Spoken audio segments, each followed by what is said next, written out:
Welcome to the Z-Truth Podcast, where we have transparent, real, and thought-provoking conversations. Hello. Welcome back to another exciting episode of Z-Truth Podcast, where we have transparent, real, unbiased, thought-provoking, and holistic topics. And these last few weeks, you guys have been showing out on social media with your support, y'all listens. You guys have us so excited. And before we get into this very important topic, which is about generational curses, raising children, and all that jazz, I want to give a shout out to Relax Tuina Spa. If you are in Raleigh, North Carolina, and you are looking for a massage because you actually deserve it, you want to check them out. They're in Raleigh, North Carolina, right off of Litchford Road. They have a special going on where you can get $5 off if you use the code Global Z5. So definitely check them out on Litchford Road and let them know that you heard about them on Z-Truth Podcast. Also, I want to give a shout out to Visual Dynasty, because even though you see me glistening and looking all sharp on this camera, they are behind the scenes right now, and they're going to be with me again on this topic.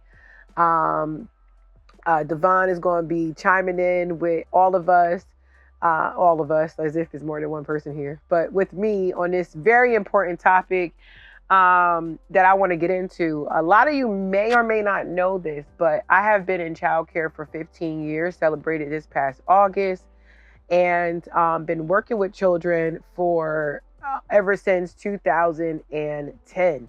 So I'm excited to talk about some things because people always ask me, and then also my sons are 22 and 21 now. Is it 22 and 20? Yeah, 22 and 21. I can't believe I'm saying that. And, being a single mother, raising them and trying to create different things for my family, it came with a lot of challenges, but it was definitely something that I believe is worth having a conversation about. That's what we're going to do today. So again, if you're watching on YouTube, Spotify, Apple Podcasts, Amazon Music, definitely give us a subscription, a subscribe, a like, so that we know that you're out there. So anyway, let's get into it. Hi, Devon. Hey, how you doing? Good. How you doing? I'm doing good. I can't complain. Good. I'm glad that you're here with me again. Yeah. Yes. It was fun last time. Hopefully we can have some fun again. Absolutely. So I wanted to really talk about this because I feel like it's important. Like, do you think there's anything off with this new generation at all? Or do you think that what do you feel about this topic? I feel like it's an important topic because the world is getting crazier and crazier by the day. So it's a lot we have to pay attention to especially when it comes to children, because you don't know what they're seeing, what they're doing when they're not in your face. Right. And they have, what I was thinking the other night was, this next generation is the first generation that will not know life without social media. Because all of us can look back and go, all right, I remember a time when we didn't have it. Right. It wasn't a pressing thing. The internet wasn't a thing that is the wave of the now, was like the wave of the future. It was coming. It was bits and pieces of it, where now you have kids that don't even like going outside. And I don't understand that. It's hard to wrap your mind around it. Yeah, it really is. So one of the things I think is very important, that sounds like an animal. Y'all see me run, y'all know why. No, I'm just kidding. I really feel like one of the things that we got to remember is how we were raised, what parts of it was good, what parts of it wasn't. I think one of the things that I had to do with raising my kids is to not think, because I think my parents did a good job. I think there was some other things with them being younger that probably shouldn't have happened. I wanted to tackle that because I think right now where we're at in society is we have a group of people who might have felt like when they were raised, it was a little bit too hard on them. So now we have this era of gentle parenting, which I think is a good thing to a certain extent. Right. To a certain extent.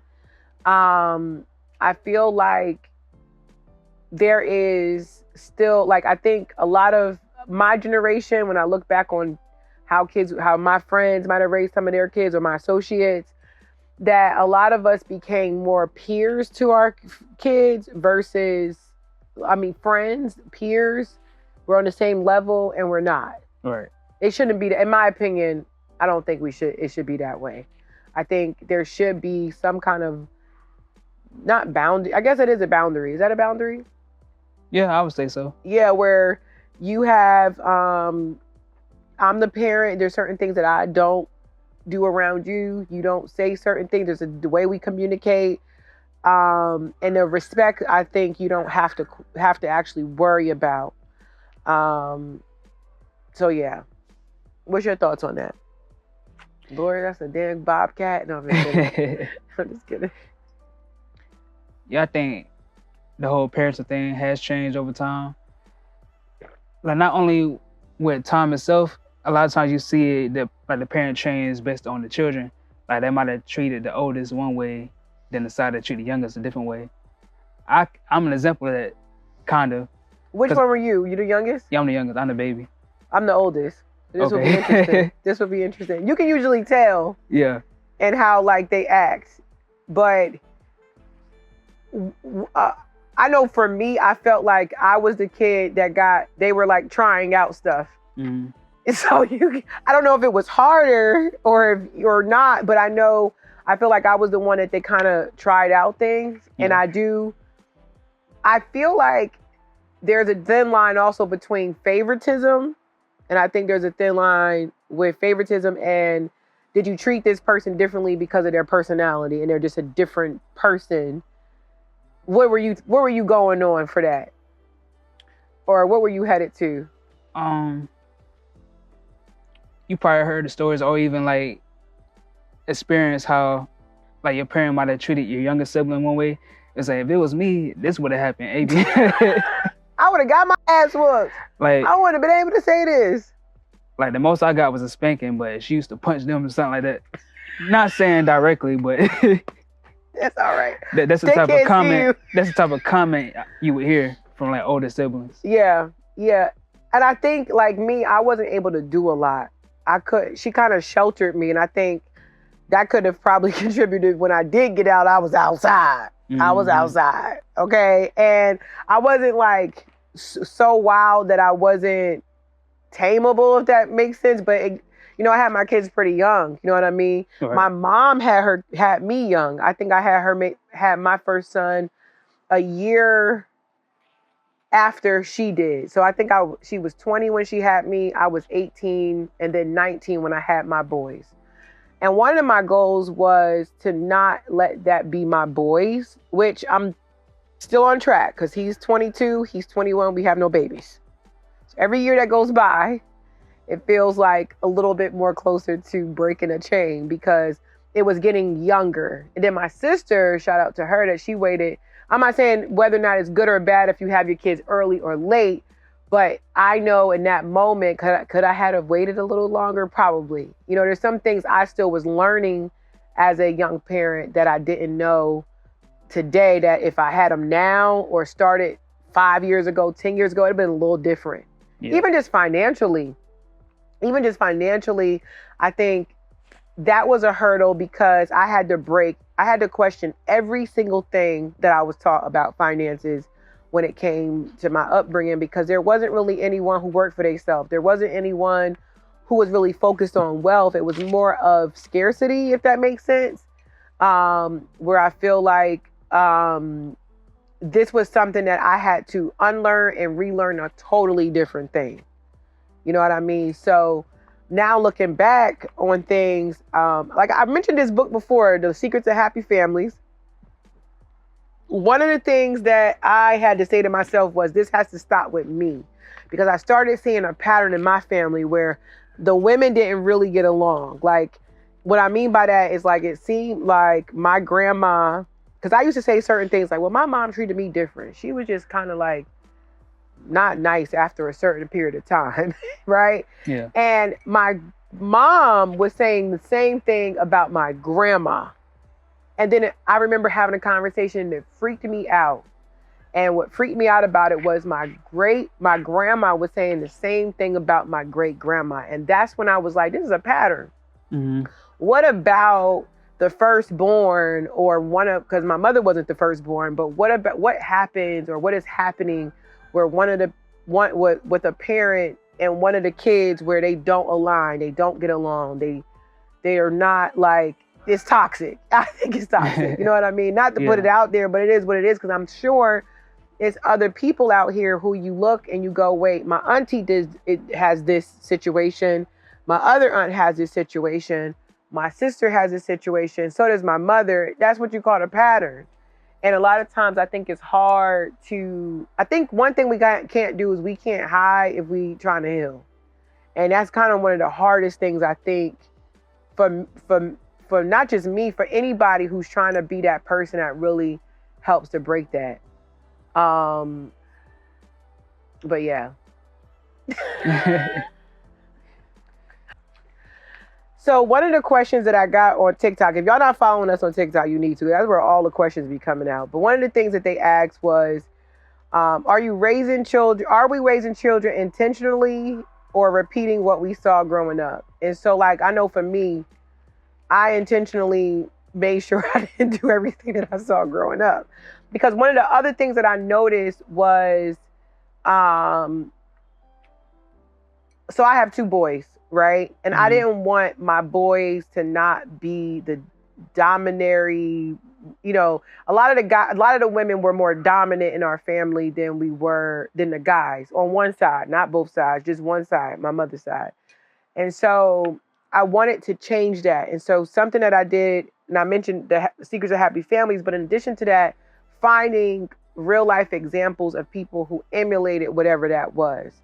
And so kind of like you, Devon, when you said that you always around older people. So that's what I purposely would put myself around, people who were where I wanted to be or that were older. Because I remember the last time I went to a club with my friends and I was like 19 or 20 and I had just cut my check Friday and we went out for 2 days and then I still had to get diapers and that was it. That's all I had left. And I'm like, I can't do this no more. So I started tapping into network marketing, finding older people, picking people's brains that were more in alignment to where I wanted to take my boys, which was to not think in the form of scarcity or not think like, and to create an environment where you didn't feel like you couldn't ask questions. And I don't know if you've ever felt like that, but like literally, like I think it's toxic when a kid does something wrong and then they turn around and they say, well, why can't I do that? And then you say, because I said so. You know what I mean? Like, I don't think that's a good answer to tell a kid, because now if they do it again, what are you going to do? Beat them? Right. You know what I'm saying? Like, that's definitely not something that you want to do, because if you're trying to raise emotionally stable children, you know what I mean? You can't ask them kind of questions. I mean, they can't ask those kind of questions. That's your response. And I think another thing that I learned this from Jim Rome is that you don't want to always know. Sorry, y'all. We talking about children. That's some children that just popped in. Thanks. Yeah. Go sit down. Great. So one of the things that he would say is, my family, and I love them to death. This is not trying to out them, I swear, but it's just for us to grow all together that watch this show, because it's the truth and nothing but the truth. But my mom was a yeller in the morning. A yeller. Y'all get y'all asses up right now. You see the damn time. And it was so much, and I was so used to it that when I had my first son, I started living with their dad at his father's house, to get on our feet, save some money so we get our own place. And I'll never forget where Mr. Hopkins said to me one time, I ain't sleep with you last night. I'm looking at him like, did I ever tell this story? I feel like I kind of told this story before. Did I? Yeah, I think it did last. One of the episodes. Yeah. Okay. Well, I'm going to tell it again. God damn it. In case y'all missed it. But he was saying it because he never gave me freaky vibes or nothing weird. But I didn't know until their dad was around me that he was saying it because I didn't say good morning. And I was like, people do that? Y'all really said? I thought that was in the Cosby Show. But my point of that is that when you don't know, you don't know, especially if you haven't been exposed. That's kind of like those crazy, this is a more extreme, and I didn't go through that. But like I don't know if you heard the story with that family who had the kids in the house, and they literally would, like, it was like a torture plate. It was like crazy. They didn't eat all the time. They would purposely leave like cake on the counter, but you couldn't eat it. And if you tried to eat it, you would get beat. You never heard them kids? Yeah. You heard that story? Yeah, I've heard them before. So now look, if they never was, so only one kid, the way they got exposed was one kid finally was like, let me run away because this can't be reality. This can't be normal. But it took the one kid to actually make that decision. But for the most part, if you're stuck in an environment and you don't know any other better, you don't travel, you haven't been exposed, then you're not going to know. You're not going to know. And so I think that's what happened with me. Not just, that's a small portion of the bigger picture, but just saying good morning. Now, that's a big deal in my house. It's weird if you don't say good morning. You know what I mean? Now, when I go back home in the morning, we do say it now, but it ain't the same. It's still a little different where, you know, it's more of a greeting. It's like when it's good morning, it should be something that it's a good morning. Like we're going to set the tone of the day, if that makes sense. And I think that's just what learned behavior.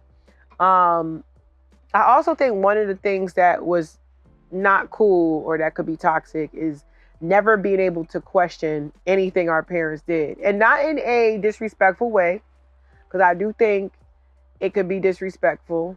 Yeah. If it's something like, if you don't have that time for whatever the reason to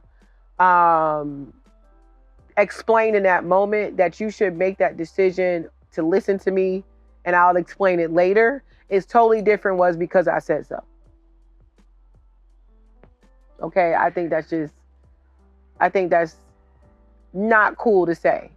Yeah, because then like you're not given the opportunity to learn anything. Because like kids are just curious. They want to know stuff. Right, because they don't know. They've only been here for however many years they've been here. Right. And you had them, so you're the chosen blueprint to this thing called life. And so but I do see the balance. Like I do think we can be like, there's like extremities where on one side you can be too gentle parenting, and I'm just making a word, and then too strict where there's an even playing field, because the reality is I know children sees discipline as a form of love. Okay. And I feel like if you let people do kind of like the Peter Pan story, we all remember that, where Peter Pan, didn't they end up going off because, oh no, that's Pinocchio, not Peter Pan. That's Pinocchio. But that guy got them because it was like, oh, y'all can do whatever you want. And then he ended up making them slaves, and then they wanted to go home because all of them left because they was being given rules. And I think that's another example. It's story time, but it's just another example of how discipline is seen. We might not like it, but we appreciate it later on in life when you had somebody to tell you what to do and not to do, when it was the right thing and when it wasn't the right thing. Another thing that I wanted to hit on for sure is us as parents, when our children, especially when they get older, to be okay with apologizing to our children. Like, I can't tell you, and I don't know if it's still this generation or the one before us, but it used to feel like it's always that one or two people who will be like, if we only could take that moment to take the parent hat off and remember we all human, we all hurt each other, especially the ones who you care about, the slightest things. Like if a stranger said to me, hey, you dumbass bitch, something, blah, blah, blah, I'm like, oh, he's crazy. But if it's somebody who you really care about and love, and they say those things or they do things that are hurtful, and it is, be adult enough to say to your children that you apologize, because none of us are perfect whatsoever. You think it's a pride thing? What you mean? Yes. It's pride. It's pride. It's ego. Mm-hmm. I think it's really, I don't know if that's a learned behavior or a character thing where it's like, why wouldn't you apologize to them? You know, like I had a moment in my in me raising my kids where I was like, you know, I wasn't on point at this moment. You know what I'm saying? And so apologizing, I think, also tells them and teaches them indirectly what to do when they're wrong. You know what I mean? But if you're never wrong and you're always right, then you might as well tell them that you God. And that's not a reality. You can't be God because you just, well, you get what I'm saying. Yeah. You know what I mean? So I really want us as parents to pause. Number one, I think the first thing we need to do is to forgive our parents for whatever it is they did or didn't do in our life, right? And recognize the good and the bad when we decide we want to have children. And actually think about those things. Because when I had my sons, I didn't think it out. I kind of thought I knew everything already, especially as young as I was. But I did know it had to stop with me. That was my goal, that I'm not going to develop young men who are going to attract a woman who's overbearing, you know, who's going to dim their light in any kind of way. And so I simultaneously had to make sure that I wasn't who I saw in regards to the sides of my parenting or upbringing that wasn't good, that I saw that was a pattern. And I think when you're like deemed the person to do it, it's not the easiest thing.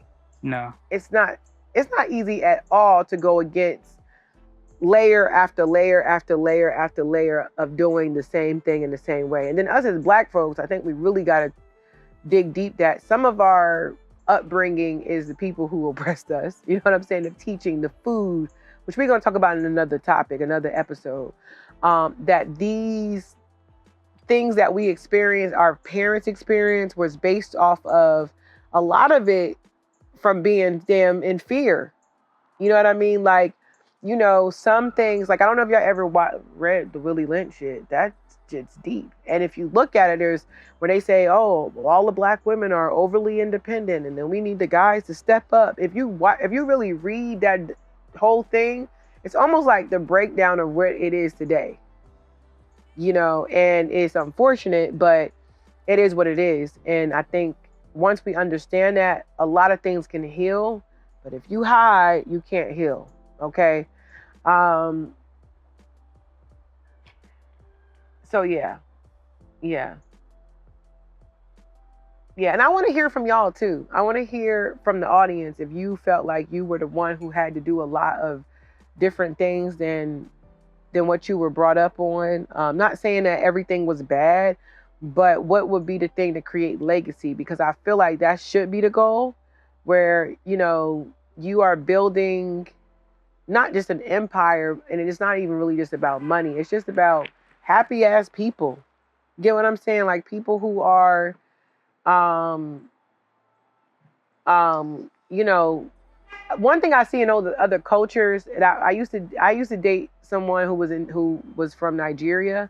And it was funny because one of the things that I wish we had more of today, that I was clearly able to recognize despite knowing the language, was when I would go in around groups of people with him, I would know immediately if this person was a peer or if this person was an elder, just based off how they greeted each other. The words they would say, the mannerisms in which they would talk to that person. It would change. It wasn't like, hey, what's up, bro? Da, da, da, da, da. It was like, how you doing, sir? It was like a totally different